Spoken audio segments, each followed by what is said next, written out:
Madame, Monsieur, bonsoir. Merci de nous rejoindre sur le plateau de Carnopolitis. L'émission traite de sujets politiques divers et variés. Ce soir, j'ai le privilège de recevoir sur Carnopolitis un membre du Parti démocratique gabonais, par ailleurs nouvellement nommé ministre de la Communication. C'est aussi lui qui porte la parole du gouvernement gabonais. Autant dire que nous avons frappé à la bonne porte. Le Parti démocratique gabonais, comme d'autres partis politiques, se prépare pour la présidentielle de l'année prochaine au Gabon. Le branle-bas de combat, on l'imagine bien, est enclenché, mais il semble que la sérénité dans les rangs du grand parti de masse ne soit pas tout à fait aboutie. Les événements qui accompagnent ces préparatifs au sein de la formation politique fondée par Omar Bongo Ondimba et dirigée aujourd'hui par Ali Bongo Ondimba laissent dubitatif plus d'un observateur. Les quelques nuages nés de l'organisation du dernier congrès en date ne seraient donc pas encore tout à fait dissipés. Les velléités d'implosion dessinées par la mise en exergue de plusieurs courants de réflexion, Mogabo, héritage, modernité et peut-être des non-alignés, achèvent de nous laisser croire que tout n'est pas bien dans le meilleur des mondes au sein de la maison PDG. Mais pour tout comprendre, j'accueille sur ce plateau Alain-Claude Bilibinzé, ministre gabonais de la Communication, porte-parole du gouvernement. Monsieur Bilibinzé, bonsoir. Bonsoir, Merci d'avoir accepté notre invitation. C'est moi. Il me tardait de vous recevoir sur ce plateau. C'est fait. Merci bien. Monsieur Bilibinzé, comment se porte le Parti démocratique gabonais? Mais écoutez, je vous remercie de l'opportunité que vous m'offrez de venir sur votre plateau et parler avec vous pendant près d'une heure des questions politiques. Ce sont des questions essentielles qui concernent les Gabonaises et les Gabonais, mais au-delà du Gabon, qui concernent l'Afrique et ceux qui sont observateurs de la vie politique gabonaise et africaine. Le Parti démocratique gabonais est un vieux parti. Il a aujourd'hui plus de 40 ans, 46 ans. C'est un parti qui a connu plusieurs événements et plusieurs tendances en évolution. Il est né au lendemain de la prise de pouvoir de Omar Bongo Ondimba, son élection, et ayant succédé à Feu Léomba. Et Omar Bongo s'est inscrit dans la dynamique des partis uniques qui a été de cours partout en Afrique à partir des années 68. Et donc le parti a connu des évolutions.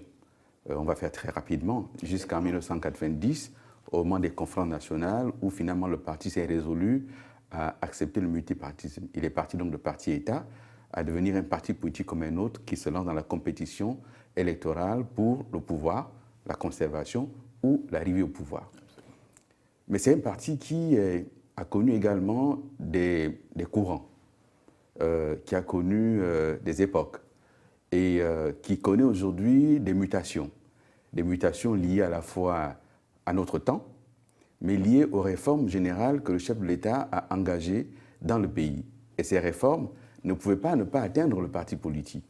Et le PDG aujourd'hui, si on tient compte des dernières consultations électorales, est un parti qui confirme son implantation nationale, puisqu'aussi bien les consultations législatives que locales ont démontré son ancrage et le Parti démocratique gabonais est majoritaire dans la plupart des chambres du Parlement et dans les différents conseils départementaux, municipaux. Étant entendu que le PDG a surfé sur la vague du boycott de l'opposition à cette époque-là. Vous parlez des dernières consultations électorales.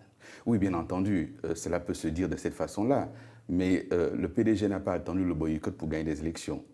Mais c'est un parti, je vous l'ai dit, qui connaît un certain nombre de mutations en son sein. Des mutations liées à la volonté de réformer le parti, d'injecter du sang neuf, mais également d'essayer de mieux articuler les structures du parti pour les adapter à la vision du chef de l'État, Ali Bongo Ondimba. Mais toutes les réformes connaissent leur lot de difficultés. Difficultés soit dans l'approche de la réforme elle-même, soit dans la réception de la réforme. Et donc, il faut petit à petit que les uns les autres se fassent à la nouvelle vision du parti et à la nouvelle dynamique du parti. Vous avez évoqué dans votre propos liminaire la question des courants. Je voudrais d'abord dire que le Mogabo n'était pas un courant. Le Mogabo est un mouvement qui est né de la volonté d'un certain nombre de cadres du parti, des membres du gouvernement ou pas, mais également de cadres des autres formations de la majorité, dont le CLR et quelques autres, d'aller sur le terrain pour porter la parole de ce que fait Ali Bongo Ondimba. On a dit que le Mogabo voulait emmurer Ali Bongo Ondimba. Et donc, le reste du parti n'avait plus accès au président de la République gabonaise. Ce n'est pas une accusation nouvelle, vous savez. Le président actuel lui-même a fait partie d'un courant au sein du parti appelé les rénovateurs, avec André Baobam, avec Germain Goyo Moussavou, avec Pendi Bouyiki et quelques autres. Et ils étaient déjà accusés, en leur temps, de vouloir noyauter Omar Bongo, de vouloir faire en sorte qu'Omar Bongo ne fasse que leur volonté. Quelques membres du Mogabo ont fait l'objet de la même accusation. Mais c'est normal. Le parti politique, tout parti politique est comme un organisme vivant. Il connaît quelquefois des fièvres, des difficultés, mais il faut pouvoir les soigner. Donc il n'y a pas péril en la demeure. Est-ce que là, vous acceptez, vous cautionnez le fait qu'il y ait de sévères dissensions au sein du parti aujourd'hui? Il n'y a pas de sévère dissension au sein du parti. Il y a au sein du parti des énergies, des personnalités qui ont de l'énergie à revendre, qui ont leurs propres idées, leur engagement. Et dans un contexte où il y a autant de talents, il est normal qu'à un moment donné, il y ait quelques frictions. Mais ce qui est essentiel à la fin, c'est une fois que le débat est terminé et que le chef a tranché, en avant tout le monde. Et c'est ce que nous sommes en train de faire. Nous avons des échéances importantes. Et le Parti démocratique gabonais sera présent à ces échéances-là. Vous parlez des divergences qu'il y a eu, mais c'est normal. Il y a d'un côté ceux qui pensent qu'il faut être plus près des populations, plus en avant sur le terrain. Et il y en a qui pensent que tout peut se gagner dans l'appareil du parti. Et il y en a qui pensent qu'il faut faire la volonté du chef de l'État, quelles que soient les conditions. Et donc cet ensemble de choses amène les uns et les autres à se positionner. Et c'est normal. C'est une dynamique au sein du parti. Et cette dynamique au sein du parti, vous voyez que c'est un parti dominant puisque pendant des semaines et des mois, l'action au sein du parti a cristallisé tout le landerneau national et même international. Mais pendant que les uns et les autres commentent, le parti est sur le terrain. Madame Christelle Limbourg a terminé une tournée nationale. Monsieur Amos Vivien Peya a fait sa tournée nationale. Oui, mais dans quelles conditions le parti est-il sur le terrain quand on sait qu'à Mouila, par exemple, on a vu la célébration de 12 mars? Mais ce n'est pas nouveau. Ce n'est pas nouveau. Même sous Omar Bongo Ndimba, on avait à Bitam le 12 mars d'Ondomé Togo, le 12 mars de Demezo. Ça n'a jamais empêché qu'Omar Bongo Ndimba gagne les élections. Ce n'est pas nouveau. Vous savez, le fait n'est pas de gagner les élections, le fait est de savoir si tout va bien au sein du parti. Et quand on voit deux célébrations se faire dans la même ville, il y a quand même question à se poser. Mais l'objectif d'un parti politique, c'est ne pas de se faire ami-ami, ce n'est pas d'aller se faire la bille sur la bouche, c'est de pouvoir gagner les élections. Et donc, si nous sommes mobilisés pour gagner les élections, après qu'il y ait des contradictions locales, c'est tout à fait normal. Je vous dis encore une fois, nous sommes dans un domaine de puissance. Et dans tout domaine de puissance, il y a des personnalités qui s'expriment. Il ne faut pas les réprimer, il faut au contraire les canaliser. Et qu'il y ait eu 2 célébrations ou 3 célébrations, quel est l'essentiel? Ça n'a pas empêché au président Ali Bongo de supprimer, de dissoudre le Mogabo et de demander aux autres de se tenir à carreau. Je n'arrête pas de vous dire, on ne peut dissoudre que ce qui existe. Le Mogabo n'était pas un courant. Nous sommes, moi, collaborateur du chef de l'État, nous avons été sur le terrain avec d'autres. À partir du moment où des talents comme M. Blaise Louembe, comme Mme Denise Mekam, comme M. Paco Moubele, Ali Akbar Onanga, pour ne pas tous les citer, à partir du moment où de tels talents s'expriment sur le terrain, nous sommes tous collaborateurs du chef de l'État. Et il nous dit, les gars, stop, ça suffit, on s'arrête. On s'arrête, mais demain on repartira, ne vous en faites pas, on repartira en tant que militant du parti, parce que M. Carnot, ce qu'il faut savoir, c'est que les statuts du Parti démocratique gabonais nous indiquent que la première responsabilité du militant, quel que soit son niveau de responsabilité au sein du parti, c'est de défendre à tout point de vue le Parti démocratique gabonais. Et donc, à un moment donné, on repartira sur le terrain, peut-être tous ensemble, peut-être chacun à son niveau. Je vous parlais des tournées qui s'organisent actuellement. Le camarade secrétaire général du parti, Faustin Boukoubi, a engagé une tournée. Lorsqu'il ira en Ogoué-Vindo, je me déplacerai pour l'accueillir en Ogoué-Vindo en tant que militant, en tant que cadre du parti, en tant que membre du bureau politique, j'irai l'accueillir. Mais pas seulement moi. Et les militants qui se reconnaissent dans mon action iront avec moi l'accueillir. C'est cela le Parti démocratique gabonais. Alors, à 10 mois de la présidentielle 2016, Ali Bongo n'a toujours pas déclaré sa candidature. Cela vous paraît-il rassurant? Mais Ali Bongo est en plein exercice de son mandat. Il n'est pas pressé d'être candidat. Il est encore en train de travailler pour les Gabonaises et les Gabonais qui l'ont élu. Et donc, chaque jour qui passe, il est mobilisé à répondre aux attentes des populations. Être candidat, il ne se lève pas le matin en pensant à ça. Mais il le sera certainement si les circonstances le permettent. Et si le parti est parfaitement mobilisé, il sera candidat. Et s'il est porté candidat, je vous garantis que nous serons sur le terrain et nous gagnerons cette élection en toute transparence. Il n'y a aucune difficulté particulière. Avec tous les militants derrière lui? Mais vous savez, vous posez une question fondamentale. Et ça, cette question se pose aujourd'hui parce qu'on n'a pas le temps de faire du recul, de réexaminer. Je vous ai indiqué que le Parti démocratique gabonais était un parti unique. Moi qui vous parle, je n'en étais pas militant. J'étais militant d'un parti d'opposition. Et comme des dynamiques politiques se mettent en place, les uns quittent certaines formations politiques pour rejoindre d'autres et vice-versa.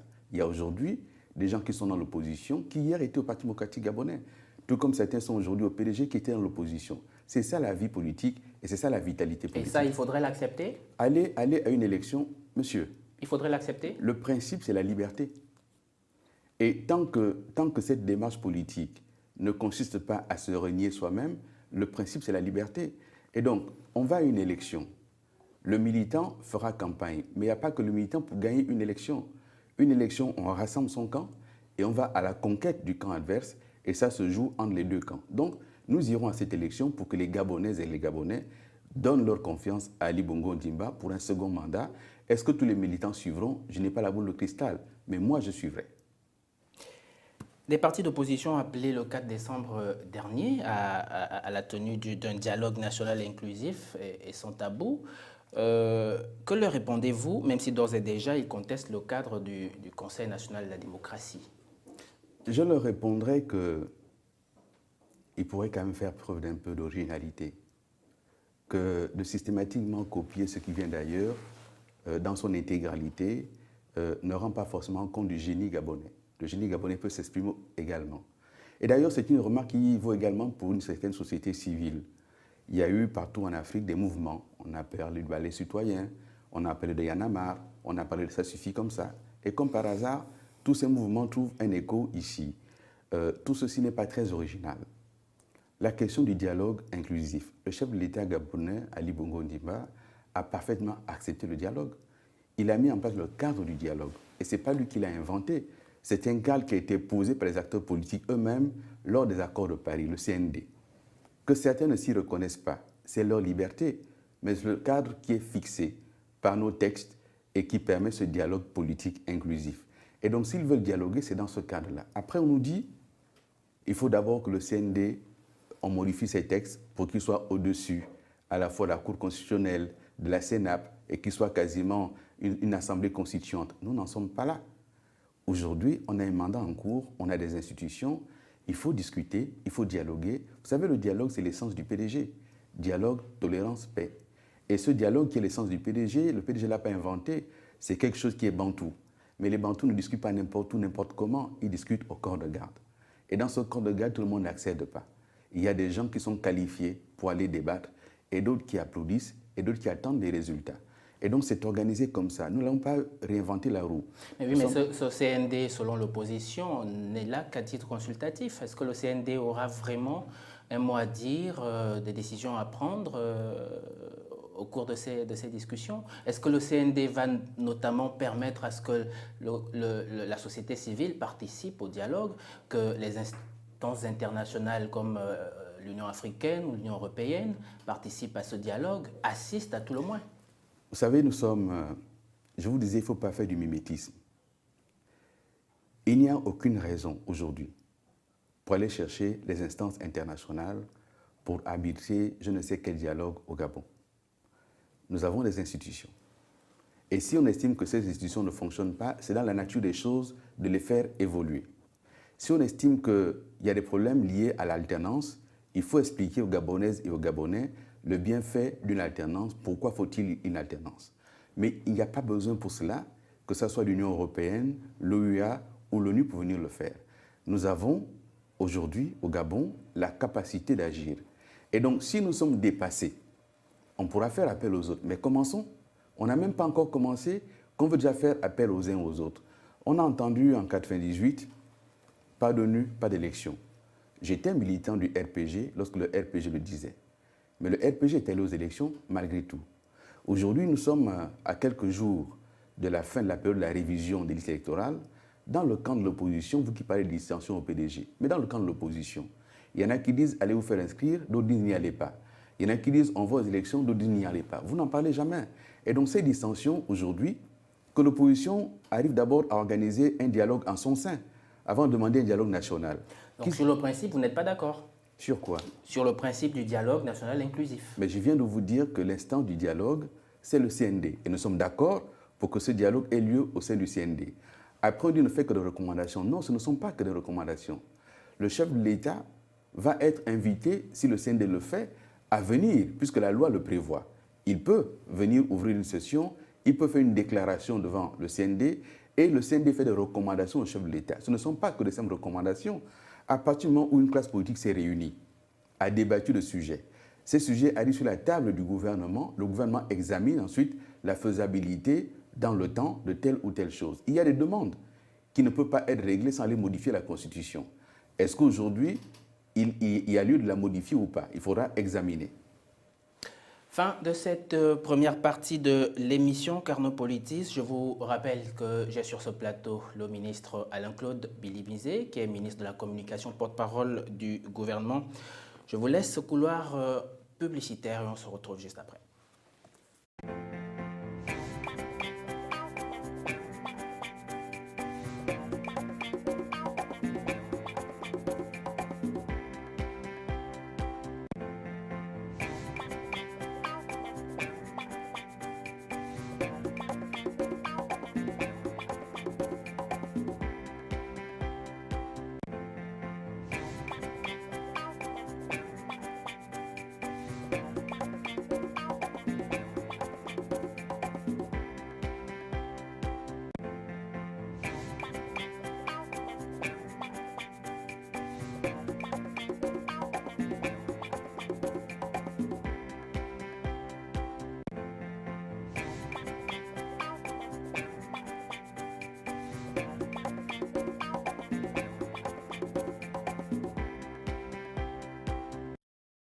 Retour sur ce plateau, la rubrique Point de vue. Je suis avec le ministre Alain-Claude Bilibizé, ministre de la Communication, porte-parole du gouvernement. Monsieur Bilibizé, quel état des lieux faites-vous aujourd'hui du ministère de la Communication que vous dirigez? Merci de me poser cette question, enfin. Parce que jusqu'à présent, j'ai lu beaucoup de commentaires, j'ai entendu beaucoup de choses, mais très peu de journalistes se sont rapprochés du ministre de la Communication pour savoir. Là, nous sortons avec mon équipe d'une tournée qui nous a conduits dans le Goué, plutôt dans le Haut-Goué et dans le Goué-Lolo. Le ministère de la Communication est vaste. C'est un ministère important dans la vie des Gabonais parce que, comme vous le savez, la communication, c'est le lien social. La communication, c'est le lien entre l'exécutif et la population. Et donc, c'est un ministère vaste. C'est un ministère qui, aujourd'hui, rencontre quelques difficultés par les différentes entités qui ont été mises en place. Gabon Télévision, Radio Gabon, Africa numéro 1, l'AGP et quelques autres TDG. Ces entités ont été créées par différents textes. Ces entités existent, mais elles rencontrent des difficultés dans le fonctionnement pour deux raisons principales. La première, c'est l'inadaptation des structures aux évolutions technologiques. La seconde, c'est des problèmes de formation. Donc, à côté des questions d'équipement, il y a des questions de formation. Mais la bonne nouvelle, nous revenons de l'intérieur du pays et nous avons rencontré des hommes et des femmes passionnés de leur métier, engagés, qui arrivent à faire des choses, presque des miracles, avec quasiment rien. Et ça, c'est une bonne nouvelle. Ça veut dire que demain, si on parvient à rééquiper ces structures, il y a lieu effectivement de penser qu'il y a bon espoir pour que la communication au Gabon, en tout cas dans le secteur public, arrive à nouveau à fonctionner. Mais la communication, c'est aussi le secteur privé. Et malheureusement, jusqu'à présent, on a cru que le ministère de la Communication ne s'occupait que des chaînes publiques. C'est un tort. Nous avons aujourd'hui la responsabilité de faire en sorte que le secteur privé, l'audiovisuel privé, arrive également à contribuer au développement par ses talents, par sa manière de faire, par l'emploi créé, par l'émulation générée et par tout cet écosystème à créer autour de la question de l'audiovisuel et de la communication. Donc nous y travaillons. Nous avons, en arrivant au ministère, trouvé qu'une ordonnance avait été prise, l'ordonnance 18/PR/2015. C'est une ordonnance importante dans la mesure où, d'une part, elle fixe aujourd'hui le cadre réglementaire, le cadre législatif en tout cas, dans lequel vont pouvoir s'exercer les activités liées au secteur de la communication. D'autre part, elle arrive maintenant à fixer les rôles, les missions et les définitions claires. Un journaliste, c'est quoi? Qui est journaliste, qui ne l'est pas? Il y avait une confusion extraordinaire autour de ça Tout le monde disait communicateur, mais à l'intérieur de communicateur, quelles sont les spécialités? Donc cette ordonnance est importante dans la mesure où elle met également les possibilités pour mieux structurer les secteurs d'activité et les accompagner. Donc ce travail, il est en cours et nous sommes en train de le faire. Donc pour me résumer, si nous regardons aux structures qui existent aujourd'hui, il y a peut-être lieu de penser qu'effectivement, elles ne sont pas dans un bon état. Mais si on regarde aux hommes qui animent et à leur détermination, à leur volonté d'aller de l'avant, il y a de gros espoirs. Et ça, c'est le plus important. Alors, certains observateurs pensent que votre passage au ministère de la Communication, à quelques mois seulement de la présidentielle, ne serait pas fortuit. Vous êtes là pour faire le nettoyage, au propre comme au figuré.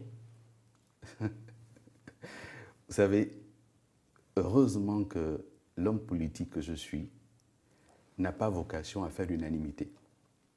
La recherche de l'unanimité, il faut laisser ça à ceux qui veulent aller au ciel par le paradis. Nous sommes sur terre et sur terre, il faut agir, il faut travailler. Il y en a qui aiment, il y en a qui n'aiment pas. Nous sommes dans l'action. Et dans l'action, que voulons-nous faire? Nous voulons faire en sorte que la loi soit respectée, mais pas de manière aveugle. Nous voulons accompagner. Je prends 2 exemples. L'État met en place une subvention à la presse. Ça fait plus de 10 ans que cette subvention existe. À la presse écrite. À la presse écrite.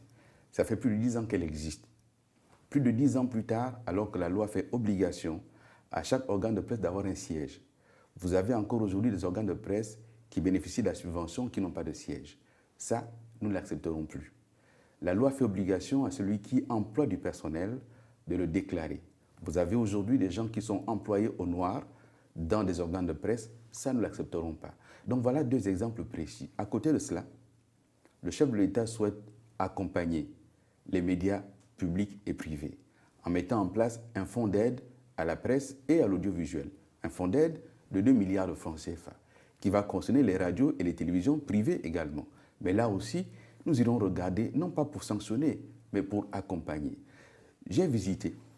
Ce ne serait pas peut-être pour mieux tenir la presse en laisse? J'ai visité les structures privées à l'intérieur du pays, à Koulamouto comme à Franceville. Et j'ai constaté que ces structures-là ont un certain dynamisme, qu'elles ont un savoir-faire. Après, il faut les aider à se développer. Il faut les aider à aller conquérir le marché de la publicité. Et ce que nous voulons faire, c'est également organiser ce marché de la publicité en mettant autour d'une même table l'État, autour d'une même table les annonceurs, autour d'une même table les représentants des télévisions et des radios, pour qu'il y ait effectivement une redistribution de la publicité en fonction à la fois de l'audimat des uns des autres, mais également de leur qualité et de la volonté des annonceurs. Il faut l'organiser. Nous ne voulons pas tenir en laisse quelqu'un, mais dans les contextes qui sont les nôtres aujourd'hui, où le monde entier lutte contre le terrorisme, il faut aller regarder quelle est la traçabilité de l'argent qui finance quoi. Est-ce qu'aujourd'hui, on est sûr qu'une chaîne de télévision qui n'a pas d'autres ressources que la publicité est viable? Si elle n'est pas viable, alors qu'est-ce qui la fait vivre, cette chaîne de télévision? Il faut regarder. Donc tout ça, c'est pour structurer, pour accompagner et pour faire que demain on ne soit pas surpris. Donc que je sois considéré, moi, comme censeur, je n'ai encore pris aucune décision contre un organe de presse ou contre un journaliste. J'ai même, M. Carnot, été victime en direct à la télévision d'une forme d'agression de la part de journalistes et j'ai regardé, j'ai été étonné, j'étais surpris, mais j'étais surtout désolé de voir comment un journaliste peut ne pas savoir mener une interview et peut confondre interview et interrogatoire. Mais à chacun son rôle. Dernière question pour cette deuxième partie au point de vue. Enfin, peut-être la dernière question. La carte nationale de presse est remise au goût du jour également et sa détention serait liée à cette élection présidentielle selon ce qu'il semble. En quoi sera-t-elle différente de celles qui ont été établies antérieurement, cette carte de presse? Voyez-vous, qu'il s'agisse du Gabon ou des autres pays de par le monde, la carte de presse est un outil qui permet à un journaliste, premièrement, d'être reconnu comme exerçant un métier de collecte de l'information, de traitement de l'information et de diffusion de l'information. Donc, voici l'acte premier. Et ça, quels que soient les tests que vous prenez, ce n'est pas nous qui avons inventé cela. Cela a été créé et aussi bien Reporters sans frontières que d'autres organisations internationales de défense des droits des journalistes reconnaissent l'utilité de la carte de presse. Qu'ensuite, elle a été galvaudée parce qu'elle a été distribuée à tout le monde, c'est un tort. C'est pour cela que cette commission qui est prévue par la loi a été mise en place. Je ne préside pas cette commission. Cette commission, elle est présidée par un fonctionnaire du ministère de la Communication qui n'est pas sous mon autorité directe. C'est la loi qui l'a fait ainsi. Est-ce que cette commission est au-dessus du Code de la communication? Non, cette commission est prévue par le Code de la communication, prévue par l'ordonnance 18 dont je viens de parler.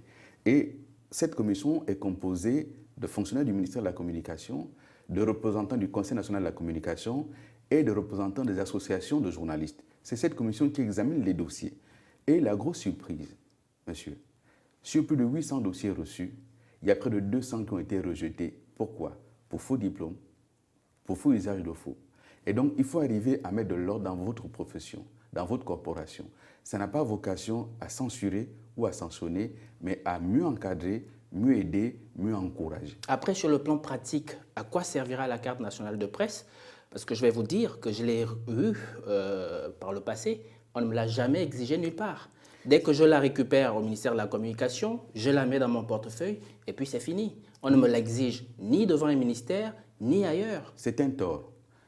Lorsque cette carte sera délivrée dans quelques semaines, je me ferai le devoir d'aller voir le gouvernement, le Premier ministre, ensuite le chef de l'État. Pourquoi? Pour qu'une circulaire du ministère de la Communication soit prise et qui va demander aux administrations publiques d'exiger la carte de presse à tout journaliste qui vient, même pour un reportage. Aucun journaliste ne pourra accéder à une manifestation publique sans présenter la carte de presse. Ça protège le journaliste, ça protège celui qui donne l'information. Vous savez, l'accès à l'information est un droit fondamental, reconnu par la Constitution. Mais ce droit, il faut l'organiser. Et donc, aussi bien celui qui collecte que celui qui détient l'information doivent être en relation. Et qu'est-ce qui va les mettre en relation? C'est cette carte de presse qui fait que moi qui détiens l'information, je sais que je m'adresse là à quelqu'un qui a vocation à collecter l'information et qui est reconnu comme tel pour ne pas laisser libre cours à tous les manipulateurs. C'est la fin de cette deuxième partie de Carnopolitis. Je vous rappelle que nous sommes avec Alain-Claude Billy-Bizet, le ministre de la Communication, porte-parole du gouvernement gabonais. On fait la pause.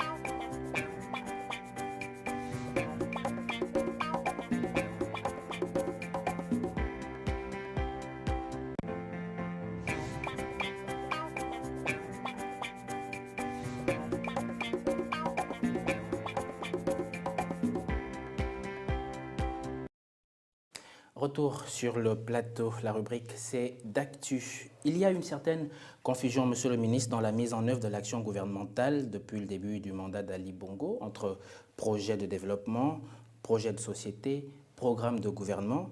C'est tout cela le plan stratégique Gabon émergent ou c'est autre chose?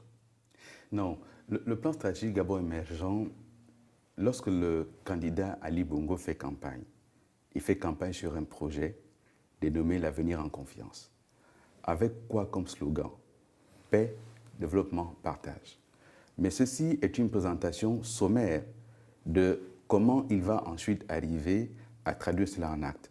Pour le traduire en acte, il y a donc le plan stratégique Gabon émergent qui ne tient pas sur 7 ans, qui tient sur 21 ans.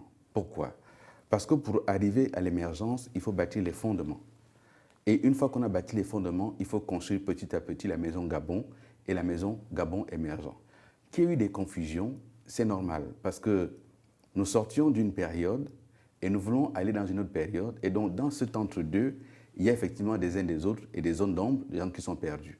Mais ce qui est essentiel, c'est de constater quoi? Constater premièrement qu'il y a une vision. Et la vision, c'est ce qui permet ensuite de bâtir un chemin. La vision, c'est aller vers un Gabon émergent. Ça veut dire quoi? Ça veut dire les standards internationaux reconnus par les institutions les plus sérieuses vont analyser et se dire, au vu des infrastructures, au vu de la qualité de vie, au vu du développement, au vu de ce qu'il y a comme avancée dans le pays, oui, ce pays est émergent. Ce n'est pas une proclamation, c'est une ambition. Et pour atteindre cette ambition, voici le cheminement qu'est le PSGE et qui atteint tous les secteurs d'activité de la vie nationale et même de la vie internationale, puisqu'il y a la diplomatie au niveau du PSE. Donc voilà, qu'il y ait eu des confusions, ça s'entend, ça se comprend, mais aujourd'hui les choses rentrent dans l'ordre. Il y a encore quelques personnes qui sont perdues, mais c'est normal, c'est ça le jeu de la vie. Alors, vous avez parlé de 21 ans pour le plan stratégique Gabon émergent. Nous en sommes déjà à presque 7 après le lancement de ce slogan. Est-ce que vous estimez que les choses commencent à se dessiner ou qu'elles peuvent être touchées? Je viens de vous dire que ce n'est pas un slogan, c'est une stratégie de développement. Et l'erreur que les Gabonais commettent et que beaucoup d'observateurs commettent, c'est de lier cette stratégie de développement du Gabon au mandat présidentiel. Ce n'est pas lié. Celui qui porte la stratégie est le président de la République, mais c'est une stratégie pour le Gabon. C'est pour cela qu'il s'est déplacé devant les deux chambres du Parlement en septembre 2012. Oui, mais elle commence quand même quelque part. Bien entendu, je vais Donc ça répondre. fait 6 ans à peu près. Je vais répondre à votre question. Donc, il ne faut pas confondre la stratégie de développement du pays et ensuite le mandat présidentiel. Vous demandez où est-ce que nous en sommes. Vous me demandez donc en quelque sorte de faire un bilan. Nous allons le faire plus tard. Bien. Donc, où est-ce que nous en sommes? Nous sommes au stade où les fondations ont été posées. Certains pieux sont sortis déjà de terre et sont visibles. Et puis, il faut maintenant que le maçon continue à bâtir tout doucement, mais avec détermination, la maison Gabon. Je comprends. Et nous entendons les impatiences. Et le chef de l'État, le premier, a dit, oui, moi j'entends l'impatience et l'insatisfaction des uns et des autres. Je comprends que les uns et les autres veulent rapidement voir les résultats. Mais nous devons faire une transition entre la mentalité de chasseur-cueilleur. Le chasseur rentre en brousse au hasard du chemin, va croiser une antilope. Le cueilleur attend que la mangue pousse, le manguier pousse et qu'il aille cueillir. Mais nous devons aller petit à petit vers une autre mentalité, l'agriculteur-éleveur. L'agriculteur sait qu'il faut défricher, qu'il faut bêcher, il faut planter, il faut entretenir. Et il faut surtout attendre la saison de la récolte. Il faut surtout attendre ensuite, lorsqu'on a fini de consommer, on met de côté ce qu'on va semer pour la prochaine année. Donc cette mentalité d'agriculteur et d'éleveur, c'est vers ça qu'il faut aller. Ça veut dire une stratégie de développement où on sait que les fruits de la croissance ne sont pas faits pour qu'on consomme tout aujourd'hui. Il faut penser aux générations futures. C'est ça qui est important dans le développement qu'on essaie de mettre en place. Et nous comprenons parfaitement que certains esprits ne se reconnaissent plus dedans parce que, vous savez, lorsque, je fais une petite digression si vous permettez, lorsque le peuple hébreu sort d'Égypte sous la conduite de Moïse, tous ne sont pas arrivés à la terre pour Moïse. Certains en chemin ont été fatigués parce que c'est difficile la marche vers le développement. Ils se sont fatigués et ils ont dit mais c'était mieux avant.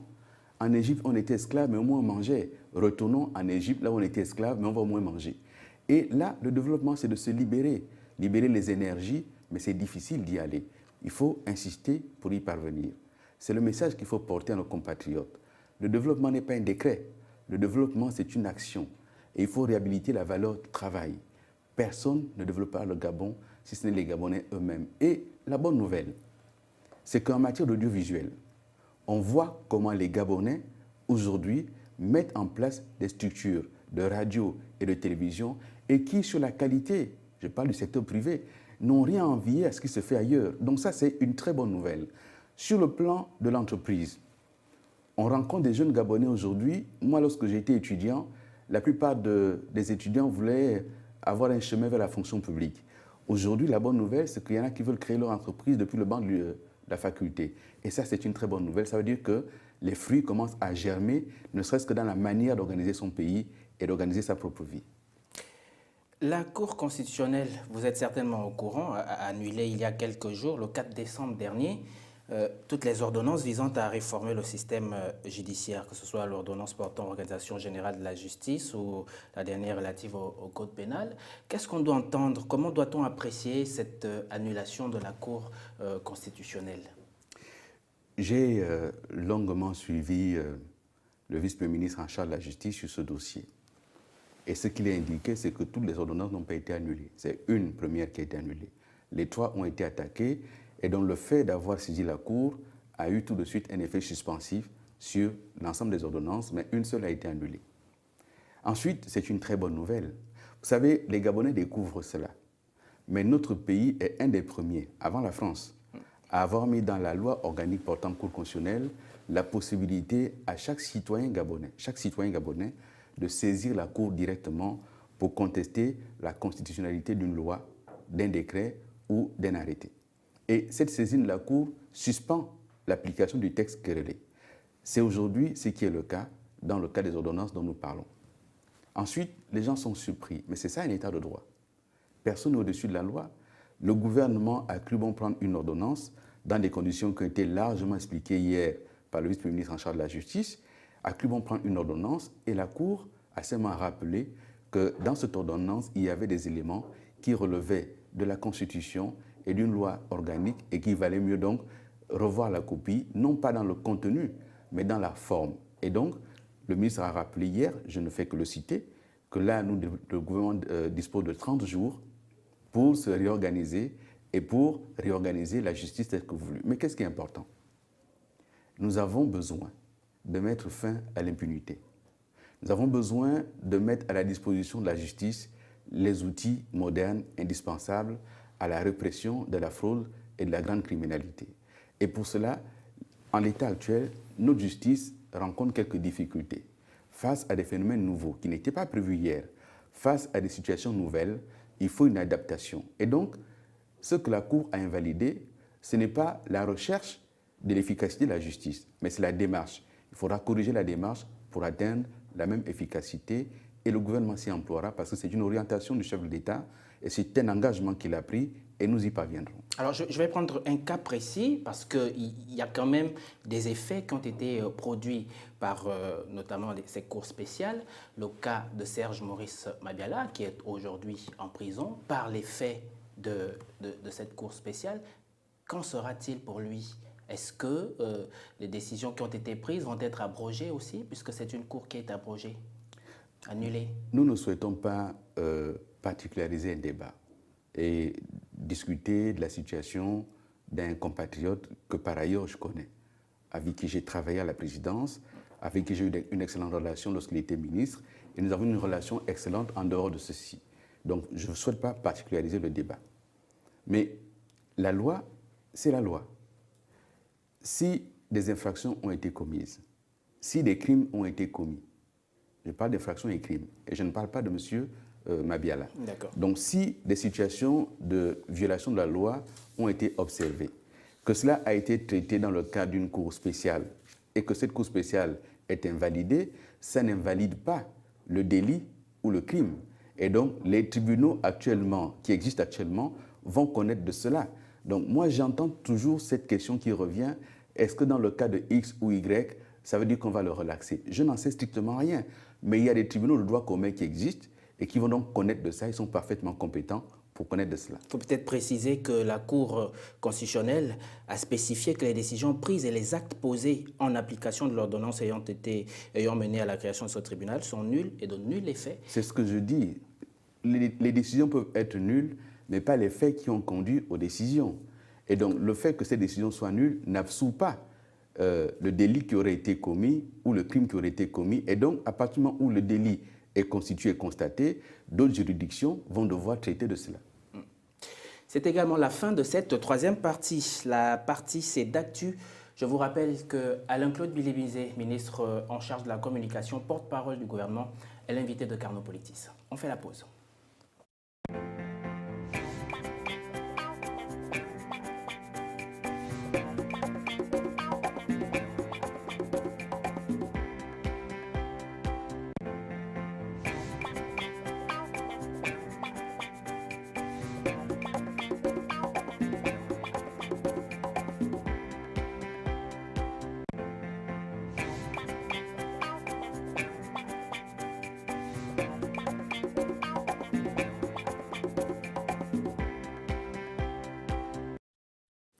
Retour sur ce plateau et retour dans la rubrique Dans le vif. Alain-Claude Billy-Bizet, avec le recul, peut-on croire qu'il y a un certain nombre d'erreurs politiques qui ont été commises depuis le 10e congrès du PDG? Si oui, quelles sont-elles? Sinon, pourquoi cette cacophonie? Non, il n'y a pas de cacophonie.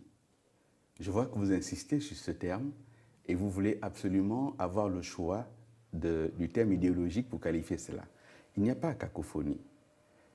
Qu'il y ait mal donné. Il faut quand même avouer que le Parti démocratique gabonais, les mois qui viennent de s'écouler, s'est quand même donné un spectacle hein, sur la scène politique gabonaise, un spectacle qui n'a pas laissé insensible tous les observateurs. Vous savez, lorsque Jacques Chirac décide de dissoudre le RPR pour créer l'UMP,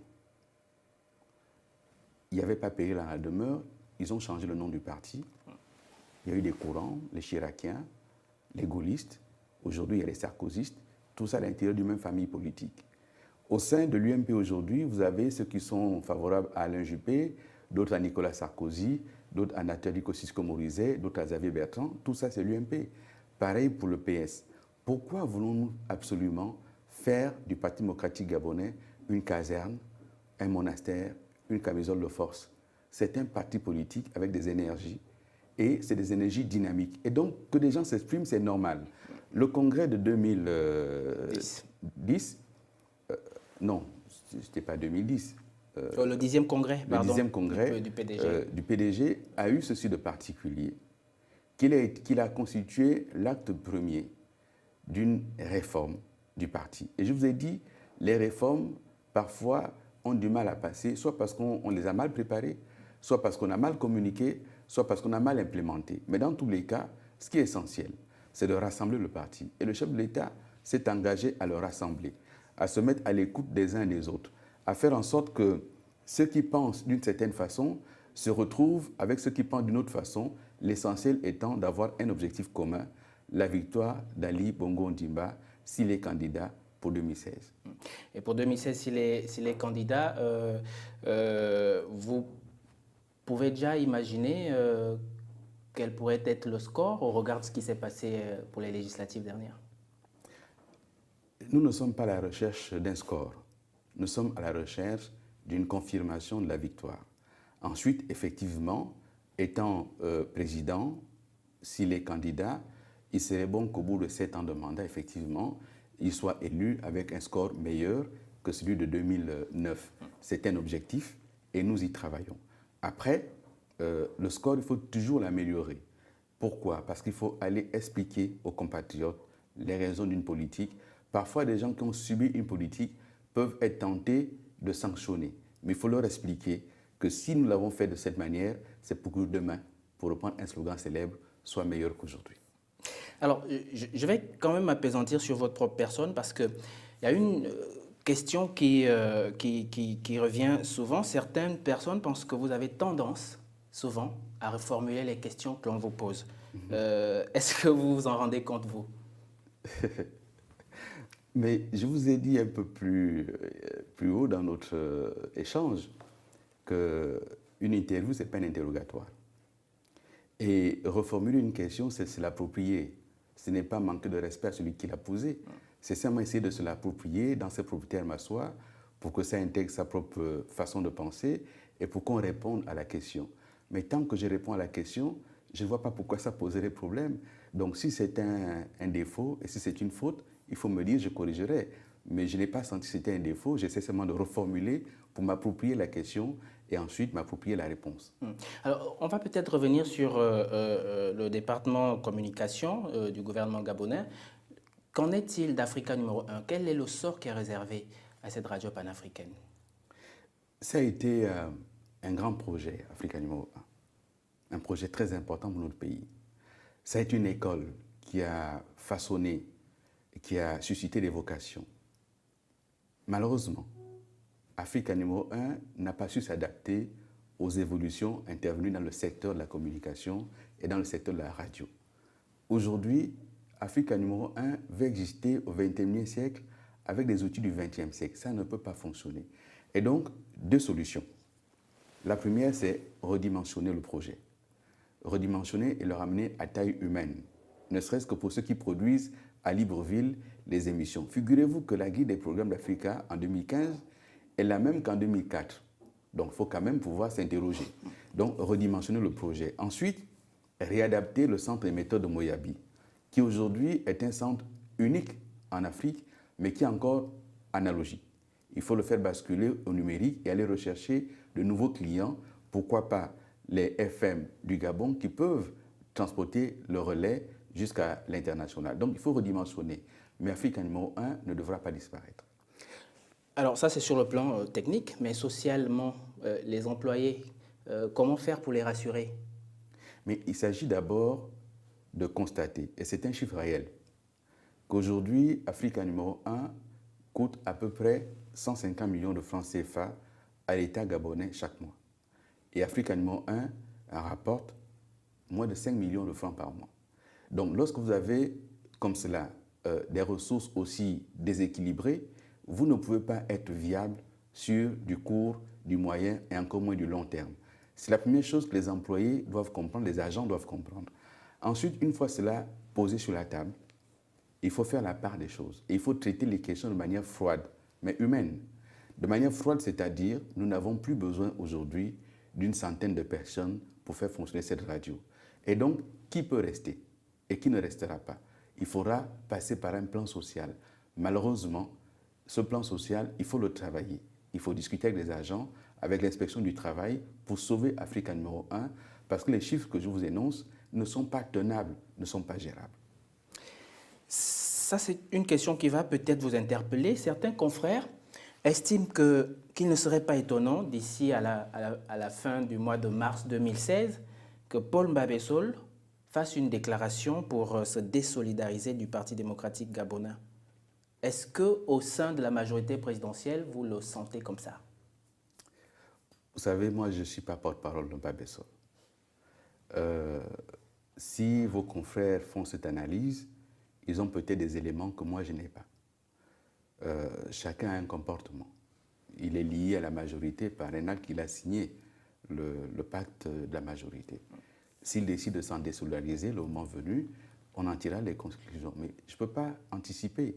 Vous savez, moi, la justice préventive, elle ne rentre pas dans ma façon de penser. Vous avez quand même côtoyé l'homme, donc vous pouvez quand même avoir anticipé, c'est exactement le mot que je peux employer, anticiper sur ce qu'il peut faire demain ou après-demain. Vous savez que Paul Mbabesole n'a jamais fait mystère de sa volonté d'être président de la République gabonaise. Et donc, qu'il en ait encore l'ambition aujourd'hui ne pourra pas me surprendre. Qu'il soit candidat en 2016, j'en serais étonné. Voilà, c'est tout ce que je peux vous dire. Dernière question, Monsieur Alain-Claude Bilibizé, c'est la question politis. Je vous laisse la découvrir, vous la lisez pour les téléspectateurs et vous y répondez. Alors, vous avez longtemps été porte-parole de la présidence de la République. Vous êtes maintenant porte-parole du gouvernement de la République. Cela pourrait vouloir dire que vous en savez mieux que tous. Je reprends la lecture. Absolument. Vous avez été longtemps porte-parole de la présidence de la République. Vous êtes maintenant porte-parole du gouvernement de la République. Cela pourrait-il vouloir dire que vous en savez mieux que tous? Question. Quel bilan peut-on faire du mandat d'Ali Bongo Ondimba à 10 mois de la prochaine présidentielle? Non, d'abord, je n'en sais pas mieux que tous. Je suis un passionné de communication. Il est vrai que mon parcours a fait de moi, lorsque j'ai été étudiant, j'ai été porte-parole des étudiants. Lorsque j'ai été encore élève à l'école secondaire des cadets de la police, j'ai été porte-parole des élèves. J'ai été porte-parole de la mairie de Libreville. J'ai été porte-parole de la majorité. Donc j'ai une carrière de porte-parole? Bien, dites-le comme ça. Mais ça ne fait pas de moi quelqu'un qui sait mieux que d'autres. J'ai une vocation peut-être et j'aime ce que je fais. C'est peut-être cela. Quel bilan? C'est vaste pour une dernière question. Ce que je peux vous dire, c'est que la stratégie de développement initiée par le chef de l'État est en cours. Il serait périlleux de sortir de là. En revanche, qu'il y ait des correctifs à apporter, c'est nécessaire dans toute action humaine. Il faut toujours améliorer. Mais tel que nous sommes partis, choisir un autre chemin, alors que nous sommes au milieu du gué, serait tout à fait périlleux pour l'ensemble du pays. Je trouve que le bilan du chef de l'État est positif au plan du développement, au plan des infrastructures. Je trouve qu'il y a des choses qu'il faudrait pouvoir améliorer, notamment sur la question de l'habitat, notamment sur la question de certains minima sociaux, comme l'eau, l'électricité, dans de nombreux quartiers. De grosses promesses non tenues. Ce ne sont pas des promesses non tenues, ce sont des engagements qui tardent à être réalisés, parce qu'il y a des contextes qui font que lorsqu'on prend un engagement Il y a parfois des impondérables qu'on n'a pas mesurés, qu'on n'a pas calculés, et il faut s'adapter. Mais le plus important est de se souvenir que cet engagement a été pris et il faut le tenir. Est-ce qu'il ne faudra pas, pour Ali Bongo Ondimba, s'il est candidat à la présidentielle 2016, est-ce qu'il ne faudra pas dire des choses pendant la campagne qui ne sont pas tenables lorsqu'on a obtenu la victoire? Vous savez, l'expérience que j'ai, et c'est un avantage, croyez-moi, j'ai eu le privilège de travailler pendant 3 ans à ses côtés, 3 longues années. Et malheureusement, tous les Gabonais ne peuvent pas avoir le privilège de travailler 3 ans aux côtés du chef de l'État. Mais la confidence que je peux vous faire, c'est que c'est quelqu'un qui est profondément engagé pour le Gabon. Que matin, midi et soir, le développement de son pays est ce qui le préoccupe. En revanche, les impondérables dont je vous parle, il est le premier à en être conscient, il est le premier à en parler. Souvenez-vous de son discours du 17 août 2014. Qu'a-t-il dit? J'entends votre impatience, j'entends vos insatisfactions, mais nous allons travailler. Le discours de fin d'année, qu'a-t-il dit? Il a dit la même chose. Donc, il faut essayer d'écouter l'homme dans sa façon de relativiser l'action. Chaque fois qu'on lui dit, Monsieur le Président, et pourtant ceci a été bien fait, il dit oui, mais je ne suis pas encore satisfait. Et le discours du 17 août 2015 a été encore meilleur dans la mesure où il a fait le bilan. Et il a lui-même relativisé ce bilan en disant, malgré ceci, il reste encore beaucoup de choses à faire. Et c'est le sens de son explication, et c'est dans ce sens que, de mon point de vue, il ira devant les Gabonais s'il est candidat pour leur dire « J'ai entendu, j'ai essayé d'agir, continuons ensemble pour que demain, encore une fois, soit meilleur qu'aujourd'hui. » Les Gabonais seront pris à témoin. Monsieur Alain-Claude de Bilibizé, avant de nous séparer, je vous propose de signer le livre d'or de Carnot Politis.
Merci, Monsieur Alain-Claude Bilibizé. Je vais lire le mot du ministre de la Communication au Gabon. Heureux d'avoir participé ce jour à cette belle émission dans une entité privée de qualité, que cette action demeure et se développe pour notre pays et pour l'Afrique. Signé Monsieur Alain-Claude Bilibizé, ministre gabonais de la Communication.